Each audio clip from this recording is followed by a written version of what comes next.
C'est au cours d'une soirée festive au domicile de l'ambassadeur que les meilleures productions retenues à l'issue de ce concours ont été primées. Ils sont au total 10 professionnels des médias, toutes catégories confondues, à recevoir des prix pour ce concours organisé pour commémorer les 50 ans du rétablissement de la coopération entre la Chine et le Bénin. Les lots sont composés de motos et de téléphones portables. Sur la ligne de départ, 22 concurrents. Dossier réparti ainsi qu'il suit. Presse écrite, 12. Presse écrite en ligne, 3. Photojournalisme, 3. Radiodiffusion, 3. Télévision, 1.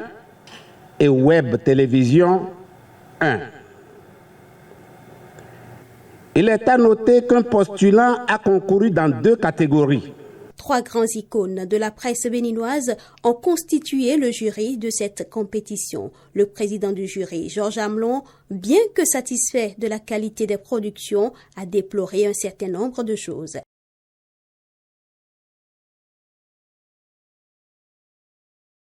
Nous n'avions pas eu de production qui portait véritablement la griffe de l'investigation.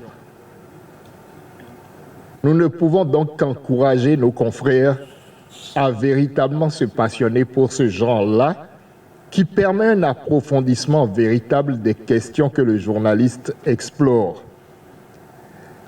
Nous avons déploré aussi qu'il y ait eu si peu de candidatures. Ça a été une belle compétition, avec ses faiblesses, c'est vrai. Mais nous devons souligner que nous avons eu quand même quelques œuvres de grande qualité, même si elles ne portaient pas forcément sur l'investigation. L'ambassadeur de la Chine près le Bénin, son Excellence Chin Pingtao, a saisi l'occasion pour rappeler les raisons pour lesquelles cette coopération dure autant d'années. La première, c'est que nos 2 pays ont une histoire semblable. Grâce à ça, ça fait rapprocher les sentiments de nos 2 nations. La deuxième raison, une coopération gagnant-gagnante. Troisièmement, c'est l'esprit de l'amitié et de coopération sino-africaine. Cet esprit, cette idée est sortie par le président Xi Jinping pour la conclusion des relations et de coopération et d'amitié entre la Chine et l'Afrique depuis l'indépendance du premier pays africain, de plus de 60 ans.